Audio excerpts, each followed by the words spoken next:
যি সময়ত নেকি পিতৃ মাতৃক লৈ অৱমাননা কৰা হয় বা পিতৃ মাতৃক আমি অৱহেলিত কৰোঁ সেই সময়তে কিন্তু এক ব্যতিক্ৰমী দৃশ্যই আপোনাৰ হৃদয়কো চুই যাব মই বৰ্তমান উপস্থিত আছোঁ দৰং জিলাৰ পিপোৱাৰ দোকান স্থিত খাটুৱাপাত আৰু এক পৰিৱেশ দেখুৱাম আজি মাতৃক নিজৰ মাতৃক আচলতে বিশেষ দিনটোত সকলো ৰাইজৰ লগতে নিজৰ পৰিয়ালটিও উপভোগ কৰিছে জন্মদিন সেই পৰিৱেশ মই দেখুৱাইছোঁ এয়া হৈছে খাটুৱাপাৰাৰ দৃশ্য আৰু 7টাকৈ আচলতে পুত্ৰই নিজৰ মাতৃৰ যি জন্মদিন এই উলহ মালহেৰে আজিৰ দিনটো পালন কৰা পৰিলক্ষিত হৈছে পৰিৱেশ মই দেখুৱাইছোঁ আৰু 7টাকৈ পুত্ৰই আচলতে আজিৰ তাৰিখতো যি মাতৃ স্নেহ সেই মাতৃ স্নেহ আজিও আচলতে এনেধৰণে জীয়াই ৰাখিবলৈ চেষ্টা কৰিছে আৰু এয়াই হয়তো সমাজখনৰ কাৰণে এটি ভাল বাৰ্তা কঢ়িয়াই লৈ আহিব আৰু আমি সেই দৃশ্য দেখুৱাবলৈ চেষ্টা কৰিছোঁ আৰু পোনপ্ৰথমে আপোনাৰ ওচৰলৈ আহিছোঁ যে কি ক'ব আজি এই যি সময়ত বিভিন্ন ধৰণৰ ঘটনা দেখা যায় কিন্তু আপোনালোকে এক ব্যতিক্ৰমী পৰিৱেশ হয় হয় আজি ব্যতিক্ৰমী পৰিৱেশ মই অলপ চিন্তা কৰিলোঁ আমাৰ প্ৰত্যেক দিনে প্ৰত্যেক মাঘ বিহুত প্ৰত্যেক হেৰিতে আমাৰ ইয়াতে অলপমান খোৱা লোৱা হয় তাৰপিছত আমাৰ মানে ল'ৰাবিলাক ভতিজাবিলাকে কৈছে যে বাৰ্থডেৰ কাৰণে আমি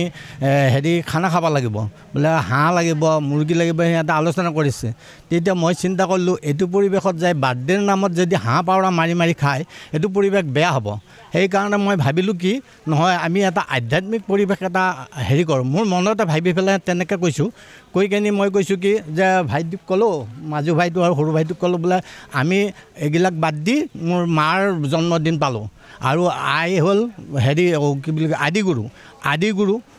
আদিগুৰুৰ নামত আমি হেৰি কৰোঁ অনুষ্ঠান এখন পাতোঁ তেতিয়া এয়া হৈছে খাটুৱাপাৰাৰ দৃশ্য মই পোনপ্ৰথমে আইতাগৰাকীক দেখুৱাইছোঁ প্ৰায় 80 বছৰ গৰকা এগৰাকী আইতা এতিয়াও আচলতে 88 বছৰ বয়স এওঁৰ হৈছে আৰু এই এতিয়াও আচলতে যি ধৰণৰ আইতাৰ মুখখন দেখি আমিও চিন্তা কৰিছোঁ যে এটাই কথা আৰু কেইদিনমান থাকক আইতা কি ক'ব আজিৰ দিনটোত কেনেকুৱা লাগিছে আপোনাৰ ল'ৰাই কেনেকুৱা লাগিছে কৈ দি ভাল লাগিছে নে মনটো ভাল লাগছে বাপা ভাল লাগছে ভগৱানৰ সন্তান ঈশ্বৰে এইখিনি মত দিছে কেইটা ল'ৰা আছে কেইটা ল'ৰা আপোনাৰ অহংকাৰ নহওক কেইটা ল'ৰা আপোনাৰ অহংকাৰ নহওক 7টা বাপা ছোৱালী 2টা আৰু ঈশ্বৰৰ সন্তান নিশ্চিতভাৱে আৰু এটা কথা মই উল্লেখ কৰিছোঁ 7গৰাকী পুত্ৰ থকাৰ পিছতো আজি 7গৰাকীকে আচলতে গোটেইকেইজনকে এক বৃত্তিমূলকভাৱে সকলোৱে নিজৰ নিজৰ পথ বাছি লৈছে আৰু কোনোবা গৰাকী যদি হোটেলৰ আচলতে গৰাকী কোনোবা গৰাকী শিক্ষক মই পোনপ্ৰথমে আপোনাৰ ওচৰলৈ আহিছোঁ কি ক'ব আপোনাৰ পৰিয়ালটোৰ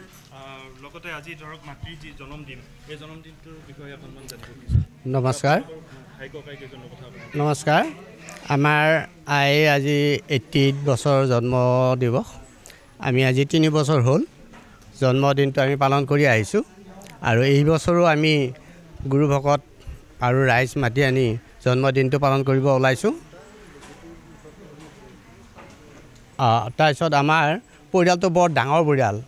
আই মানে বিয়া হৈ অহাৰ পিছত যেতিয়া সন্তান জন্ম দিয়ে তেতিয়া বহুত কষ্ট হৈছিলে বহুত কষ্ট কৰি তাৰমানে ল'ৰা আমি 7জন ছোৱালী 9জন ল'ৰা ছোৱালী বহুত কষ্ট কৰি আমাক ডাঙৰ দীঘল কৰিলে ডাঙৰ দীঘল কৰাৰ পিছত এতিয়া আমি ভাবিছোঁ কি আই সেই কষ্টৰ এটা মনত এটা যাতে শান্তি পায় তাৰ কাৰণে আমি চিন্তা কৰি এই অনুষ্ঠানটো আমি 3 বছৰ হ'ল পালন কৰা হ'ল আমাৰ পৰিয়ালটো মই চিনাকি কৰি দিছোঁ লগতে গোটেইখিনি তাকেতো মই তাকে কৈ দি আছোঁ আমাৰ বৰডেকা সি তাৰমানে বেছিভাগ হোটেলতে কাম কৰে তাৰপিছত এতিয়া সি অৱসৰ লৈছে ঘৰত কাম নকৰে তাৰপিছত মই শিক্ষক এল পি প্ৰধান শিক্ষক আছিলোঁ তাৰপিছত মই যোৱা মাৰ্চত অৱসৰ ল'লোঁ মোৰ তলতে মোৰ সৰু ভাই আমাৰ চমক ডেকা আপোনালোকে আটাই গম পায় যে শিক্ষক হোটেল তেওঁ হোটেলখন চলাই আছে তাৰ দলজনে হ'ল মানে গুৱাহাটীত গাড়ী চলায় তাৰ তলজনে হ'ল আমাৰ মঙলদৈ কলেজৰ কেণ্টিনখন আজি প্ৰায় 25-26 বছৰ হ'ল চলাই আছে তাৰ তলৰজনে আমাৰ ইয়াতে চকতে দোকান দিয়ে চাইকেলৰ দোকান আৰু একেবাৰে সৰুজনে হ'ল মানে হোটেলতে আমাৰ চমকৰ লগত থাকে তাৰপিছত আমাৰ ভনী দুজনী এজনী আমাৰ বুলু বৰা ওচৰতে এইবাৰ আকৌ ভাল খবৰ এটা আছে ল'ৰাটো এইবাৰ চাকৰি পালে ফৰেষ্টত আৰু একেবাৰে সৰুটো আমাৰ নাৰেংগীত বিয়া দিছে ডালিমী ডেকা তেওঁৰ 2টা ল'ৰা এতিয়া এই হিচাপে আৰু নাতিনী আমাৰ বহুকেইজন এতিয়া সেইকেইজনো আছে আজি গোটেই আচলতে বৃহৎ যি পৰিয়ালটোৱে এনেধৰণে উদযাপন কৰিছে মই পুনৰ কৈছোঁ সেই খাটুৱাপাৰাত মই উপস্থিত আছোঁ আপোনাৰ ওচৰলৈ আহিছোঁ মাতৃৰ আজি যি জন্মদিন পালন কৰিছে আপোনালোকৰ গাঁৱৰ সকলো মানুহ আহিছে কি ক'ব যে এনেকৈ যিহেতু আমি বিভিন্ন সময়ত দেখা পাওঁ মাতৃক বৃদ্ধাশ্ৰমত থোৱাৰ সেই পৰিৱেশো আহি পৰিছে তাৰ কিন্তু বিপৰীত ছবি আজি ইয়াৰ পৰা গৈছে কি ক'ব কি অনুভৱটো নমস্কাৰ মই পোনপ্ৰথমে দীৰ্ঘ কামনা কৰিছোঁ আৰু যি তাৰমানে অসুস্থ হৈ আছে এতিয়া সুস্থ হৈ আছে আমিয়ে অসুস্থ হৈছোঁ এতিয়ালৈকে তাৰমানে অসুস্থ হোৱা বুলি ক'ব নোৱাৰি ডক্টৰক তাৰমানে আমি দেখা হোৱা নাই আমিয়ে বহুত ডক্টৰক দেখাইছোঁ সেইকাৰণে শ্ৰদ্ধাটো আমাৰ বহুত তাৰমানে সেইকাৰণে আমি তাৰমানে এনেকুৱা অনুষ্ঠান আৰু থকাকেইদিন পাতি যাম বুলি আশা কৰিছোঁ